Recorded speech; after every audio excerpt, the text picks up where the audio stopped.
Nós que aqui ficamos, vamos dar continuidade à reflexão à palavra de Deus, abrindo nossas Bíblias no livro de Atos, capítulo 19. Atos, capítulo 19.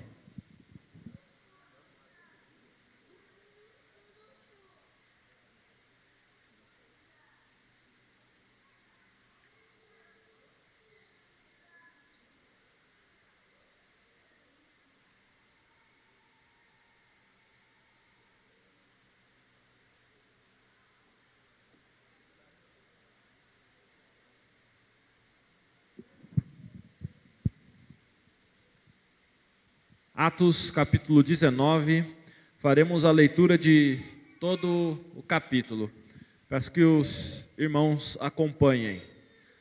Diz assim a palavra de Deus: Aconteceu que, estando Apolo em Corinto, Paulo, tendo passado pelas regiões mais altas, chegou a Éfeso e, achando ali alguns discípulos, perguntou-lhes: Recebestes porventura o Espírito Santo quando crestes? Ao que lhes responderam: Pelo contrário, nem mesmo ouvimos que existe o Espírito Santo. Então Paulo perguntou: Em que, pois, fostes batizados? Responderam: No batismo de João. Disse-lhes Paulo: João realizou o batismo de arrependimento, dizendo ao povo que cresce naquele que vinha depois dele, a saber, em Jesus. Eles, tendo ouvido isto, foram batizados em o nome do Senhor Jesus. E impondo-lhes Paulo as mãos, veio sobre eles o Espírito Santo. E tanto falavam em línguas como profetizavam. Eram ao todo uns 12 homens. Durante 3 meses Paulo frequentou a sinagoga, onde falava ousadamente, dissertando e persuadindo com respeito ao reino de Deus.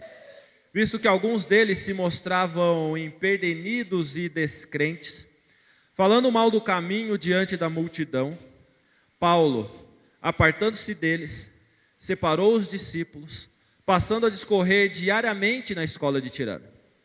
Durou isto por espaço de 2 anos, dando ensejo a que todos os habitantes da Ásia ouvissem a palavra do Senhor, tanto judeus como gregos.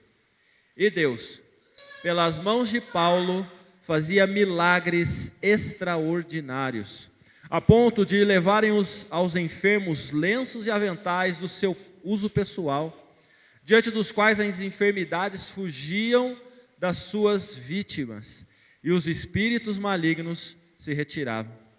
E alguns judeus, exorcistas, ambulantes, tentaram invocar o nome do Senhor Jesus sobre possessos de espíritos malignos, dizendo: Esconjuro-vos por Jesus a quem Paulo prega. Os que faziam isto eram 7 filhos de um judeu chamado Seva, sumo sacerdote.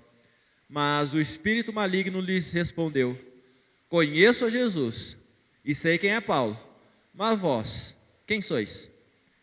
E o possesso do espírito maligno saltou sobre eles, subjulgando a todos, e de tal modo prevaleceu contra eles, que desnudos e feridos fugiram daquela casa. Chegou este fato ao conhecimento de todos, assim judeus como gregos, habitantes de Éfeso. Veio temor sobre todos eles, e o nome do Senhor Jesus era engrandecido. Muitos dos que creram vieram confessando e denunciando publicamente as suas próprias obras.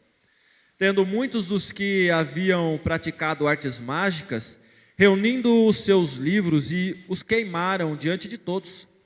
Calculando os seus preços, achou-se que montavam a 50.000 denários. Assim, a palavra do Senhor crescia e prevalecia poderosamente. Cumpridas estas coisas, Paulo resolveu no seu espírito ir a Jerusalém, passando pela Macedônia e Acaia, considerando: Depois de haver estado lá, importa-me ver também Roma.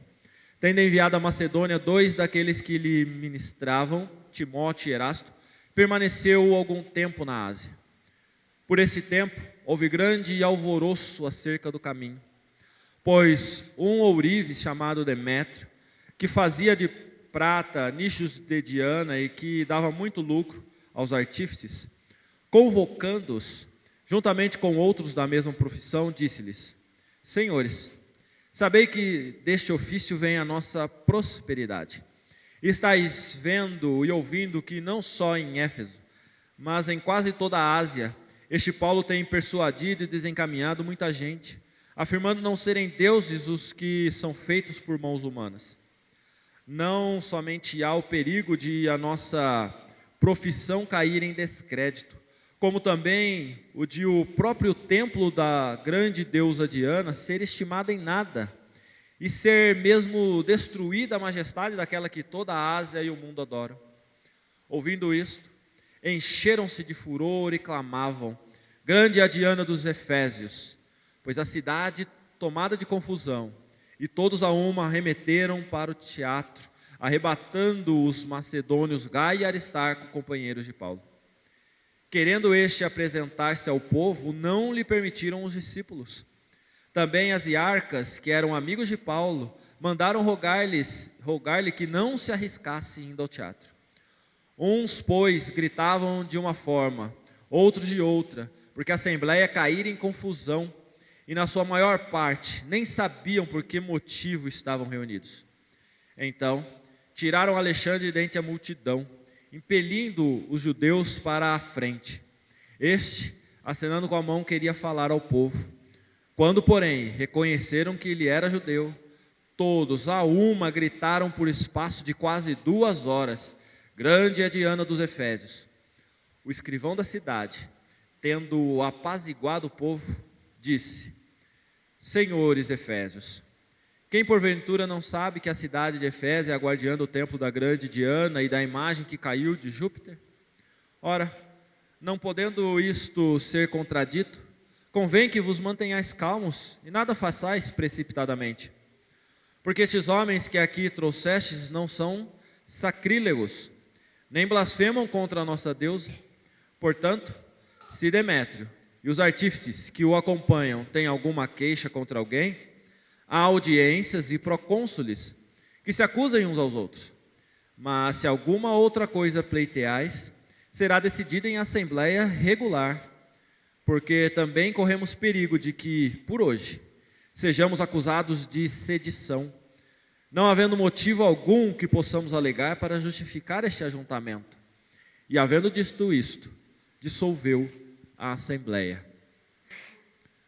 Meus irmãos, estamos diante de um texto que talvez até à primeira medida nos pareça estranho ou diferente para uma reflexão, para um estudo que seja num dia de Páscoa, num dia de celebração, onde tantas e tantas igrejas e comunidades cristãs, elas acabam fazendo uma atividade diferenciada e especial. Contudo, a partir desse texto, nós podemos tirar reflexões que nos direcionam para a mensagem da cruz. E mais do que a mensagem da cruz, nas próprias palavras de Cristo, aquilo que decorre da mensagem da cruz, como nós falamos nesse período devocional. Porque se nós ficássemos tão somente na mensagem da cruz, que tipo de esperança nós teríamos? Se o Filho de Deus, Cristo Jesus, anunciado durante milênios, que viria em resgate do seu povo, pudesse ser morto pelo Império Romano, fixado numa cruz como ladrão e sepultado, e a história parasse aí, qual a razão da nossa fé? Qual a razão da nossa esperança? Qual a razão de estarmos aqui? Perceba que apesar da mensagem da cruz ser importante, porque ela mostra como nós somos perdoados, livres do nosso pecado, e o tamanho da obra de Deus para que de fato nos tornássemos filhos dele, ou fôssemos libertos da escravidão do pecado, A mensagem principal, a base, a sustentação da nossa fé é a ressurreição de Cristo. E por isso nós não nos reunimos às sextas-feiras, tampouco no dia de Sabat, dia de descanso, que era o costume dos judeus, mas nos reunimos no domingo. Jesus inaugura este momento do povo se reunir a partir do momento que ele ressurge no domingo, no primeiro dia da semana. E a partir disso, então, os seus discípulos passam a se reunir não só constantemente, mas principalmente aos domingos, para celebrar ao Senhor, para cultuar ao Senhor. E por isso que, desde lá até hoje, passamos a, como corpo de Cristo, nos reunir no domingo. De modo especial, neste domingo de Páscoa, o que nós podemos refletir e pensar para as nossas vidas, a partir então da missão que Cristo nos dá? Veja que Cristo fala, então, como diz o final do capítulo 24, os últimos versículos, Jesus ele fala duas coisas. Ele fala da missão, mas ele fala um porém. Ele fala, vocês vão. A mensagem de arrependimento dos pecados, ela deve ser anunciada a todas as nações. Contudo, porém, vocês devem aguardar. Aguardar o quê? O que viria a acontecer, não mais narrado no Evangelho, mas no livro de Atos, onde nós temos, logo no capítulo 1, e principalmente no capítulo 2, a vinda do Espírito Santo de Deus. O Espírito Santo de Deus, então, ele sela, ele inaugura um novo tempo para o povo de Deus. Ele é a marca daqueles que são povo de Deus. Todo aquele que crê que Jesus Cristo é o Filho de Deus, todo aquele que reconhecer e confessar que é pecador e que é somente por meio de Cristo Jesus que pode alcançar salvação, e é que Ele é o Salvador, somente este que confessa é reconhecido como Filho de Deus. E todos aqueles que o Pai lhe deu, Ele não joga fora. Qual é a marca, o selo de que somos filhos de Deus? O próprio Cristo fala, é o Espírito Santo. Ele é a marca, Ele é o Consolador, é Ele que se fará presente, não mais o Deus Emanuel, o Deus conosco, o Cristo, mas o Espírito Santo de Deus continuará sendo a presença de Deus no seu povo, de modo mais especial ainda, não no templo, não em quatro paredes, não numa sala especial, mas habitando no próprio ser humano, no próprio Filho de Deus, em nós crentes. Esta é a marca e o selo. E para que isso? Apenas como marca? Como se Deus não soubesse quem são os filhos dele? Pelo contrário. É porque por meio do Espírito Santo, o que Jesus falou? Que vocês receberiam poder para poder anunciar o Evangelho. Nós receberíamos poder para pregar o Evangelho. Portanto, o poder para falar de Cristo está em nós? Não.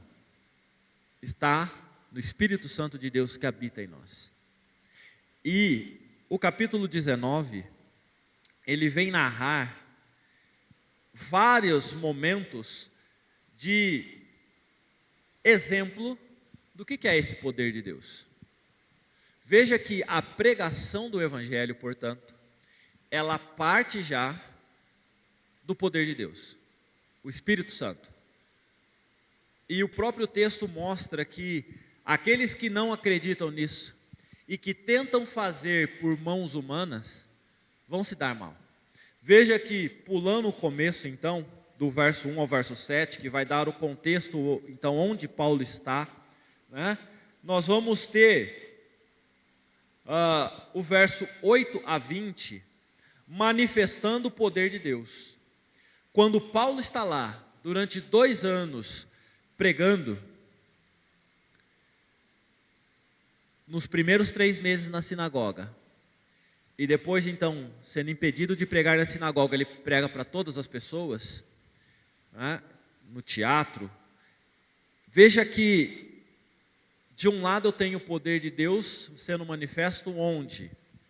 Diferente do que alguns fazem hoje, que são safados, né, os instrumentos de Satanás, que vendem o lencinho umedecido, né, com o seu suor, ou que de forma indireta eles não vendem, né, mas você tem que consagrar uma importância de dinheiro para que você possa levar para sua casa um pedaço da sua roupa, da sua veste, um lenço com suposto suor santo. Paulo, ele não estava ali se importando com isso, ele estava pregando o evangelho. E o poder de Deus fazia com que o quê? Espíritos imundos saíssem. Pessoas que estavam enfermas fossem curadas. Paulo estava testemunhando aquilo que o próprio Cristo falou, quando as pessoas ficaram cada vez mais admiradas do que acontecia com o que Cristo fazia, porque até pela sombra de Cristo as pessoas eram curadas. Jesus falou: por que vocês estão admirados? Vocês poderão fazer muito mais do que isso, pelo poder de Deus, o Espírito Santo. Paulo é prova neste momento de que o Espírito Santo de Deus dá poder transcendental, maior do que o ser humano pode compreender e ter. Para quê? Para que o Evangelho de Deus seja pregado. E não só isso, mas que as pessoas reconheçam que só existe um único Deus, com poder, de fato, para controlar a vida e a morte, e toda a criação, toda a natureza. Até mesmo aquilo que é espiritual, está no controle desse Deus. Por isso os espíritos malignos fogem quando o Espírito de Deus se faz presente. Paulo testemunha viva, de forma muito presente, isso. Se Paulo está fazendo isso, e os lenços então, que ele se enxuga do calor, ele simplesmente seca o suor, coloca ali, as pessoas pegam isso e levam, pelo próprio costume e cultura daquele povo. Veja que isso não faz com que as pessoas adorem Paulo, mas é por meio disso que elas veem o poder de Deus e elas se voltam para ouvir Paulo falar de Deus e se convertem. Veja que isso causa alvoroço, muda a cultura, a tal ponto de aparecer espertalhões também, que querem se falar filho de Deus, trazer uma tradição de filho de Deus, e é por isso que vem o verso de número 13, judeus, exorcistas ambulantes, portanto aqueles que cobravam para expelir espíritos, para fazer as coisas, mendigas, eles tentaram fazer isso, e viram que havia então algo especial em Cristo e Paulo. O que aconteceu com eles, quando eles foram expulsar um espírito maligno? Conseguiram? Verso de número 15 e 16. O que aconteceu com eles? O diabo falou com eles, ou o espírito maligno falou com eles. Jesus, conheço. Paulo, também. Mas você, quem vocês são? E parou por aí? Não. Desceu além desses dois, sem vergonhas. Veja que eles foram envergonhados, saíram desnudos. Você consegue imaginar a cena? Imagine vários homens vindo então para expelir um espírito maligno, e um só dando conta deles todos, a ponto de tirar a roupa deles e fazer eles correr pelado pela rua, depois de ter apanhado. Não desmoralizou somente eles, mas tudo o que eles faziam. Percebe o alvoroço que o poder de Deus traz naquela situação? Esse é o poder de Deus, que Cristo anuncia, que está presente nos filhos de Deus. Para quê? Para que a sua mensagem seja pregada. Veja que nós vamos ter, e aí eu volto agora no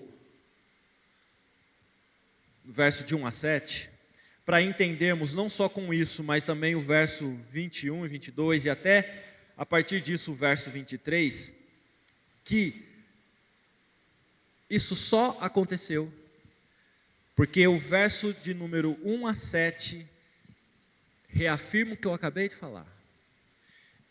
Aquelas pessoas que estavam lá e estavam reunidas por uma mensagem de Cristo, do Messias, elas tinham uma condição diferente. Qual condição era essa? Elas estavam ainda no Cristo que viria aparecer. E quando Paulo chega, ele fala: esta mensagem que vocês ouviram de João Batista, ela está correta. Contudo, eu tenho que atualizar vocês. Este Cristo já veio. E ao anunciar este Cristo, e eles reafirmarem a fé neste Cristo, o que eles recebem? O Espírito Santo de Deus. Eles são batizados, eles são consagrados, são selados pelo Espírito Santo de Deus.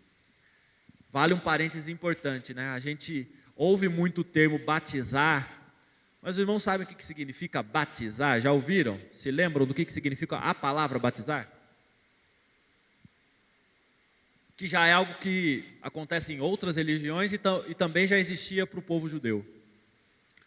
O ato, batizar. Pegar óleo, água, alguma coisa, para consagrar um objeto ao divino.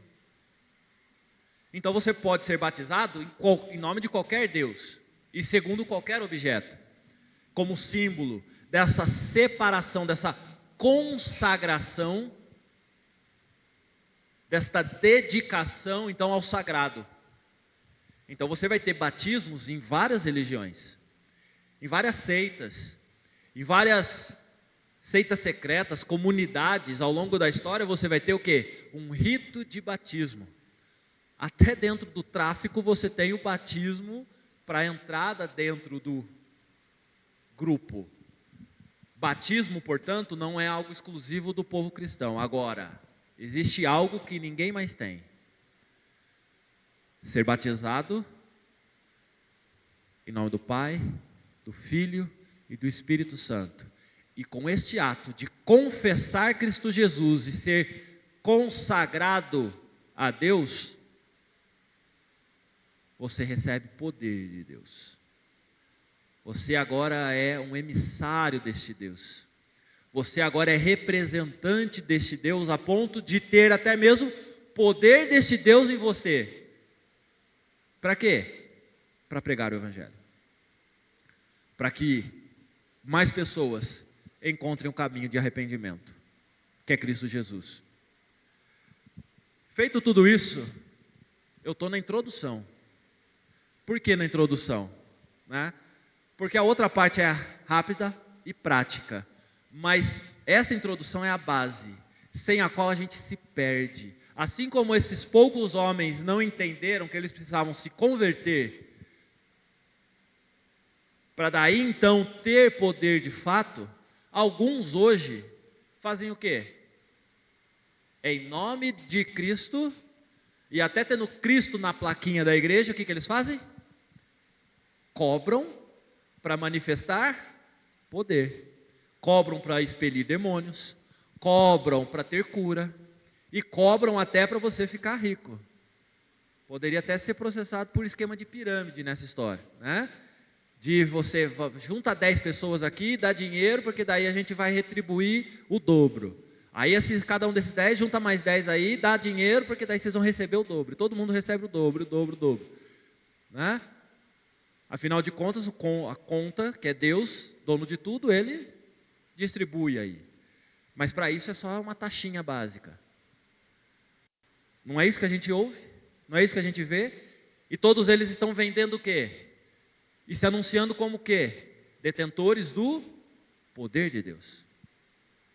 Por isso que essa introdução que eu falo, ela tem que ser muito clara, porque a obra da ressurreição de Cristo, a celebração maior que nós podemos fazer hoje, é de não só reconhecer Cristo Jesus como Salvador, como Senhor, mas que Ele ressuscitou para que nós tivéssemos vida. E esta vida, ela é selada pelo Espírito Santo de Deus, que nos dá poder. Não para nos acharmos melhor do que os outros, não para nos acharmos mais poderosos do que os outros, mas para reconhecermos que pecadores como os outros, Deus nos alcançou para que pudéssemos falar: vocês precisam se arrepender, assim como eu me arrependi dos meus pecados. E veja que o texto vai falar exatamente isso. O texto vai falar que essas pessoas que se converteram, elas falavam dos seus pecados. Elas anunciavam os seus pecados uns aos outros, para quê? Para que, por meio do seu exemplo de vida ruim e vida transformada, outras pessoas pudessem ver: de fato, eu tenho uma vida ruim, mas eu posso ter uma vida transformada. Este é o caminho. E veja que Deus de novo liberta o seu povo num momento tenso, para dizer o mínimo, onde toda uma cidade se levanta contra 2 e 3. Paulo é agarrado pelo pés e pelas mãos e quase trancado num lugar para que ele não pudesse sair de lá, temendo que as pessoas da cidade o matassem. Durante 2 horas as pessoas ficaram falando: grande é a Diana dos Efésios. Consegue imaginar isso? Um estádio inteiro completo com as pessoas repetindo isso durante 2 horas? Conseguem ver a tensão presente ali? E veja que não é nem um servo de Deus que faz a coisa sossegar, mas um funcionário público, um servidor público, vai lá e acalma o povo e fala: olha, o que está acontecendo aqui não está certo de acordo com a lei, então vamos baixar a bola e vamos acalmar. Existe forma e local certo de vocês fazerem as reivindicações. Quem acha que tem que fazer alguma coisa, sossega. Veja que isso é providência de Deus, é mão de Deus. Assim como Paulo, quando estava a ponto de perder a vida, recorre à lei orgânica da cidade, à lei do império, para falar: eu sou cidadão romano, o que vocês estão fazendo não pode ser feito comigo. Qualquer tribunal, julgamento tem que ser segundo as leis de Roma, então eu apelo ao rei.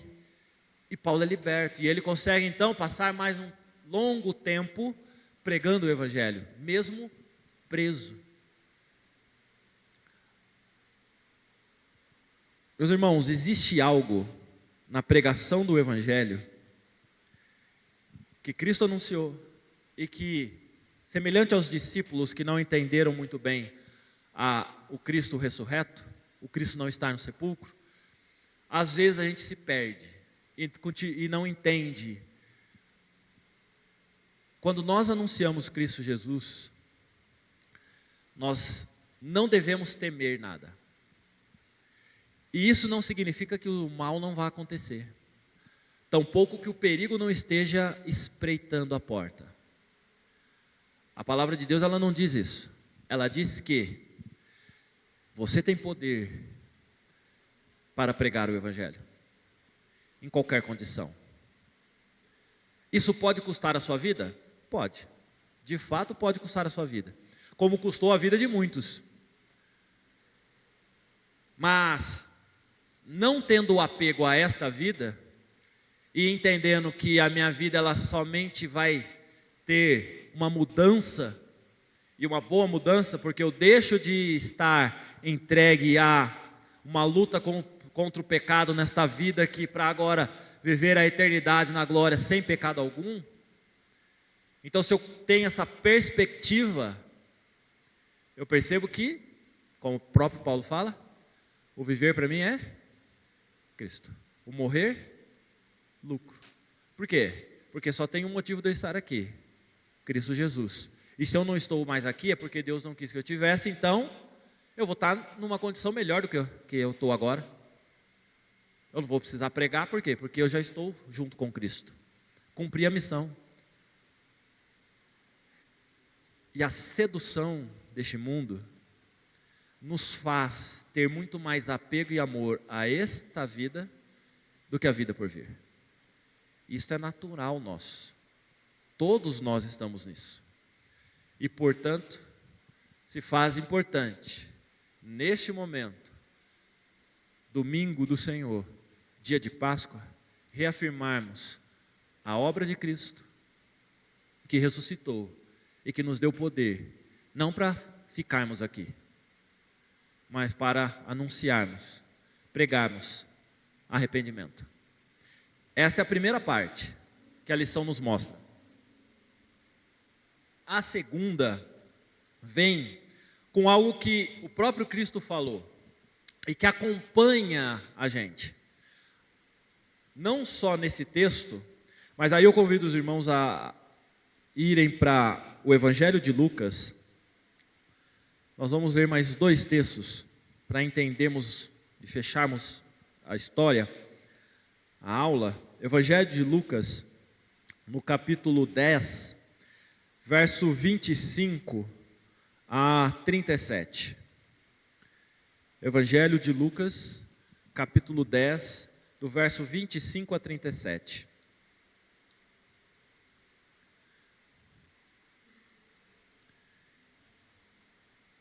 Diz assim a palavra de Deus: Eis que certo homem, intérprete da lei, se levantou com o intuito de pôr Jesus à prova e disse-lhe: Mestre, que farei para herdar a vida eterna? Então Jesus lhe perguntou: Que está escrito na lei? Como interpretas? A isto ele respondeu: Amarás o Senhor teu Deus de todo o teu coração, de toda a tua alma, de todas as tuas forças e de todo o teu entendimento.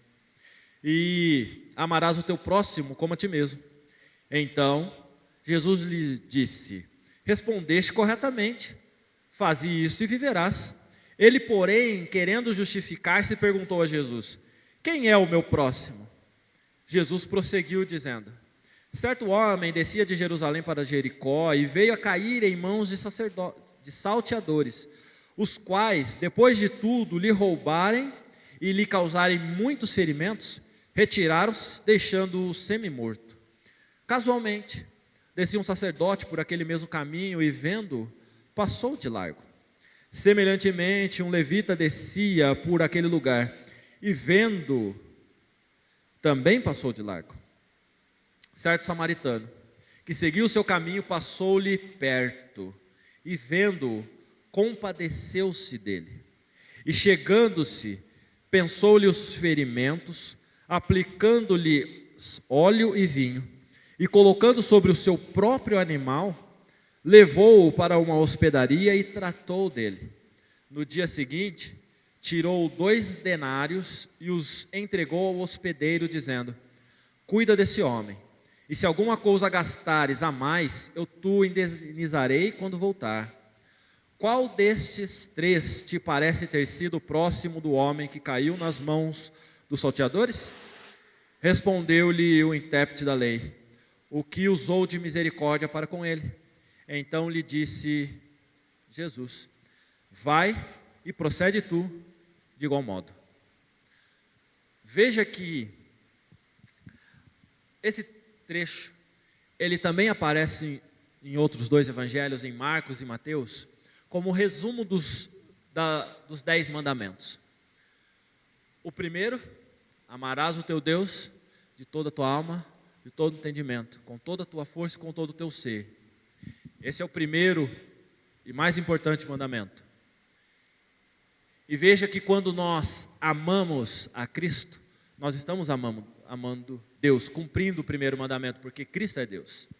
E isso que deixava os fariseus loucos, porque eles não viam Cristo como Deus. Mas nós cumprimos o primeiro e amamos a Deus. A pergunta é: nós de fato estamos amando a Deus acima de todas as coisas? E acima da nossa própria vida? Porque quando nós olhamos para o que Paulo faz, e outros tantos discípulos fizeram, e outros tantos cristãos, missionários, pastores, crentes, irmãos e irmãs, homens e mulheres, crianças, adolescentes, jovens, adultos e idosos, fizeram ao longo de toda a história humana, por amor a Deus, abrindo mão de sua própria vida, para que a mensagem de Deus fosse anunciada, a reflexão que nós temos que fazer é: o quanto que de fato eu amo a Deus? Esse é o primeiro ponto. O quanto que nós ainda estamos vinculados à nossa profissão de fé, que nós amamos a Deus acima de todas as coisas, até mesmo acima da nossa própria vida. E estamos dispostos a abrir mão dela em prol do reino de Deus. A segunda, talvez pareça mais difícil, mas ela é complementar à primeira. Amarás o teu próximo como a ti mesmo. E aí, o fariseu que é esperto, né, mas não tanto quanto Jesus, mas é esperto, fala: e quem que é meu próximo? E veja que o fariseu está fazendo algo que o nosso coração faz. Porque o amor que eu tenho por Deus, ele deve se refletir sobre o próximo. É isso que Jesus está falando. Aí a gente é tentado a fazer, mas quem que é o meu próximo? O fariseu, ele vai fazer o que nós fazemos. Quem que é o meu próximo? Por quem eu devo expressar amor?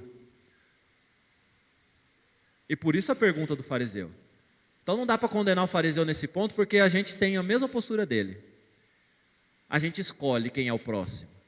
E aí, para não deixar margem de dúvidas, Jesus, ele deixa claro, com um exemplo muito simples, o que ele entende por próximo. Para que não fique na nossa vontade, no nosso coração, definir quem é próximo e quem é distante.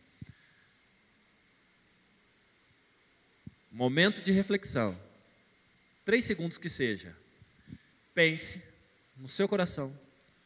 Quantas pessoas você viu, vê, convive ou conviveu e que você decidiu amá-la? Lembrando que o amor, ele não é só um amor de marido e mulher, ou de pai e filho, mas ele se expressa de diversas formas, certo? Amor é amplo, a palavra, né? A ponto do grego e outras línguas tem mais de uma palavra para significar amor. Quantas pessoas você amou ao longo dessa vida? Agora, quantas pessoas você decidiu não amar? E você justificou para si que elas não eram merecedoras do seu amor? Para agora e vamos voltar para o texto. Jesus dizendo: certo homem descia de Jerusalém para Jericó. Portanto, eu não sei a nacionalidade desse homem, aparentemente. Eu não sei nem quem é. Podia ser qualquer um, mas estava indo de Jerusalém para Jericó. E ele foi assaltado. Algo comum que nós vivemos no contexto de hoje em muitos lugares. Ele não só foi assaltado, mas bateram nele e o largaram na rua, no meio da rua, no meio da estrada, semi-morto. Jesus escolheu a dedo as pessoas. O sacerdote. E por que sacerdote? Porque o sacerdote representa o quê? A lei de Deus. Ele representa a lei de Deus no povo. E o que o sacerdote fez? Passou ao largo. Sabe quando a gente olha para uma situação na rua, vê uma pessoa que a gente identifica perigo, dá um sinal de alerta na gente, a gente atravessa a rua? Ou a gente muda o caminho até, passa de longe, e sendo que essa pessoa, ela não está nem de pé, porque o contexto aqui fala que essa pessoa está caída no chão, ela está quase morta, ela não tem nem condição de nos oferecer perigo, mas a gente faz questão de desviar o caminho, não quer nem chegar perto. Não foi só o sacerdote que fez isso, vem o levita, responsável pelo louvor a Deus. Também há pessoas escolhidas, representando a adoração ao Senhor. E o que esse levita faz? A mesma coisa, passa de longe. Agora, se estamos de Jerusalém para Jericó, e se o sacerdote passou e o levita passou, provavelmente estamos num território onde era de Judá, não era de Samaria. E eis que um samaritano está passando lá. Então ele já está passando num lugar que ele já era detestado, samaritano. fazendo negócio, provavelmente. Ele devia estar com muita coisa, porque ele estava em viagem. Ele poderia ter muita coisa a perder. Uma pessoa jogada ali no meio do caminho poderia ser a atração para que ele parasse e aí do nada aparecessem pessoas e o roubassem. E de fato ele estivesse naquela condição então. Assim como fizeram com esse, podem fazer comigo. Mas o que ele faz? Ele arrisca a sua própria vida, seus bens, coloca em xeque todo o seu projeto, seu plano, para fazer o quê? Ajudar aquela pessoa. Ele se compromete com aquela vida, a ponto dele mesmo curar aquelas feridas, ou tratar as feridas, levar no seu animal. Então vamos traduzir para cá, ele pega essa pessoa, toda ensanguentada, joga dentro do seu carro, cheirosinho, bonitinho, lavadinho, que não tem banco de couro, que talvez seja mais fácil de limpar, né? Mas o sangue vai cair no carpete, vai deixar fedido lá, vai dar trabalho para ele limpar, e ele leva essa pessoa para o hospital. Aí essa pessoa fica lá no hospital, e ele não sabe se essa pessoa tem plano de saúde ou não, e ele sabe como é que o SUS é, então ele fala, deixa ele na ala particular aí, estou pagando aqui, estou dando um cheque calção. E se tiver algum problema que extrapole esse cheque calção aqui, na volta eu pago. Ou está aqui meu contato, é só debitar. É isso que ele está falando no contexto de hoje. Alguém que não tinha nada a ver com isso, passou, viu alguém e abriu mão do seu conforto, da sua segurança, para que o outro pudesse viver. Jesus, ele é cirúrgico no seu exemplo, para exemplificar o quê? Amarás o teu próximo como a ti mesmo. Aí vem o constrangimento a todos nós, porque se nós podemos estar aqui cultuando e adorando ao Senhor, porque isso nos cabe, porque é Ele que nos salvou, Ele é o nosso Deus, e nós o amamos com todo o nosso ser, com toda a nossa força, e expressamos isso reunidos, minimamente, domingo após domingo, para adorá-lo. Jesus, ele é cirúrgico ao falar, isto é bom, mas não basta. O que é necessário? Que você ame o próximo como a ti mesmo. Quem que é o próximo? Qualquer um, ao qual você vai voltar o seu olho. Então não é você que decide quem é seu próximo, porque todas as pessoas estão ao alcance dos seus olhos em algum momento. As necessidades e as carências do ser humano estão presentes, não só na nossa vida, na nossa família, nos nossos amigos, mas na sociedade de modo geral. E quando nós olhamos para essa sociedade, o que nós fazemos?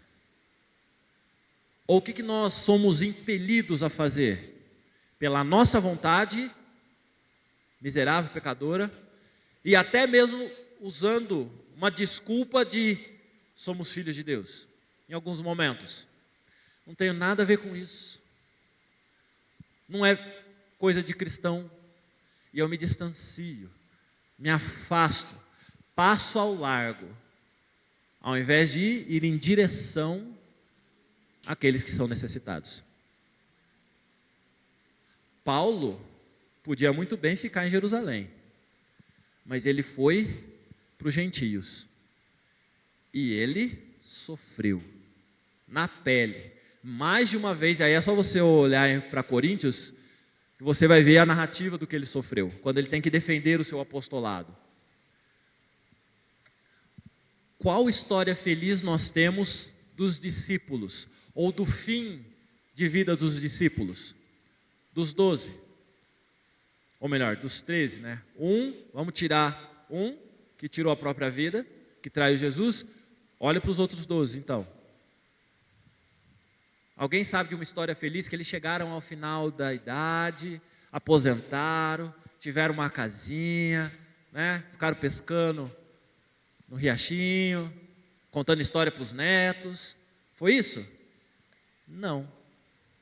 Qual que é a história dos profetas? Os profetas tiveram vida tranquila, falavam de Jesus, de Deus, falavam do arrependimento, e o povo feliz falava: é verdade, o senhor está certo, vem cá, vamos conversar mais. Era isso que eles faziam? O que o povo fazia? Toda vez que a mensagem da cruz de arrependimento era pregada, mesmo antes de Cristo vir, qual que era a ação desse povo? De enfrentamento, de colocar em risco a vida dos profetas, dos discípulos, dos apóstolos.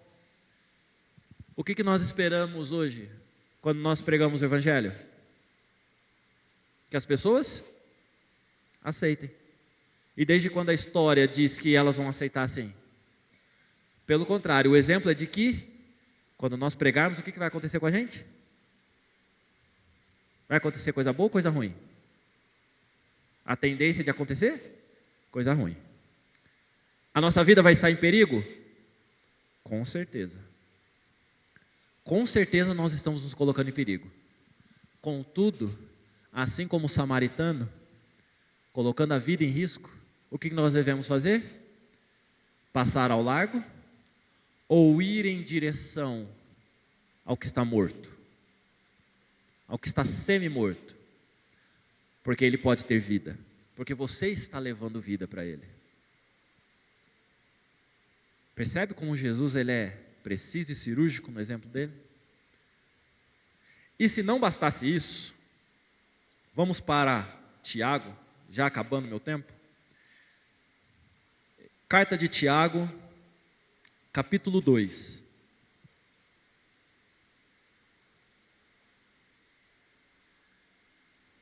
Carta de Tiago, capítulo 2. Vamos lembrar que a mãe de Tiago, como diz o Evangelho de Lucas, capítulo 24, que nós lemos, mãe de Maria, mãe de Tiago, estava lá vendo que Cristo não estava lá, que ele ressurgiu, foi uma das primeiras testemunhas, certo? Tiago esse, que também é anunciado quando vai se falar dos irmãos de Cristo, né? Irmãos de carne e sangue mesmo. Então, tudo junto aí, né? Tiago capítulo 2, verso de número 14. Nesta relação entre fé, amor a Deus e obras, amor ao próximo, Tiago vai falar de forma muito simples, né, mais complexa talvez, o que significa esse amor ao próximo, amar a Deus e ao próximo. Meus irmãos, qual é o proveito se alguém disser que tem fé, mas não tiver obras? Pode acaso semelhante fé salvá-lo? Veja que aqui vamos trocar. Pode, que proveito há se alguém disser que tem amor a Deus, que ama a Deus de todo ser, de toda a alma, com todo entendimento, com todo o seu ser, mas não tiver amor ao seu próximo, como a si mesmo? É isso que Tiago está falando. Pode essa fé, esse amor a Deus salvá-lo? Se um irmão ou uma irmã estiverem carecidos de roupa e necessitados de alimento cotidiano, e qualquer dentre vós lhes disser: ide em paz, aquecei-vos e fartai-vos, sem contudo lhes dar o necessário para o corpo, qual é o proveito disso? Se você falar: ame a Deus, o Senhor é poderoso, vai prover na sua vida, e vai em paz, Ele vai fazer o pacote de arroz aparecer na sua casa, creia nisso, tenha fé, e você não der o pacote de arroz para essa pessoa, do que estamos falando? De amor a Deus? Pode por acaso esse amor a Deus ser de fato aquele que salva? Assim também, verso 17. Assim também a fé, se não tiver obras, por si só está morta. Mas alguém dirá: tu tens fé e eu tenho obras. Mostra-me essa tua fé sem as obras, e eu com as obras te mostrarei a minha fé. Veja que Tiago já está se antecipando a um discurso: ninguém pode me julgar, eu amo a Deus e ninguém pode falar nada, porque Deus me ama, eu amo a Deus, e você não pode julgar o que eu faço ou não, porque eu não ajudo as pessoas. Mostra-me a tua fé sem obras. E aí, ele contrapõe: eu, por meio das minhas obras, por meio do amor que eu manifesto ao próximo, eu vou mostrar o amor a Deus. Esta é a relação que Tiago está colocando.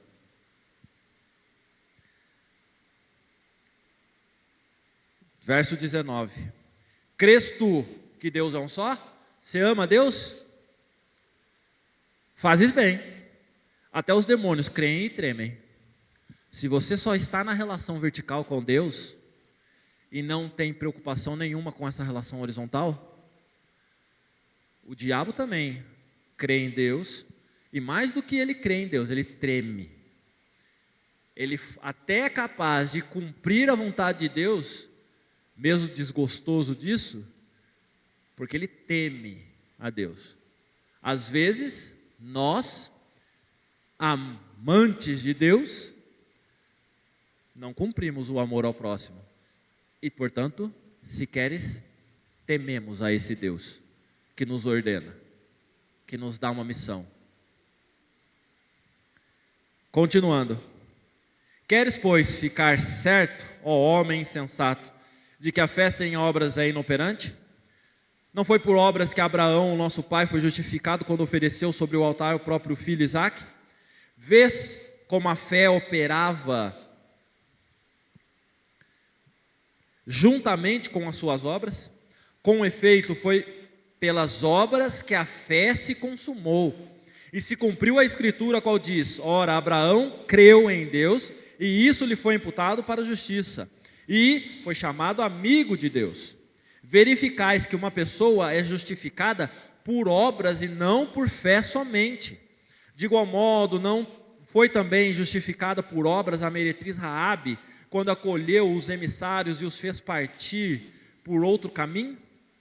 Porque assim como o corpo sem espírito é morto, assim também a fé sem obras é morta. Nós começamos a nossa escola dominical, irmãos, falando da ressurreição de Cristo. Nós começamos a escola dominical refletindo que mais do que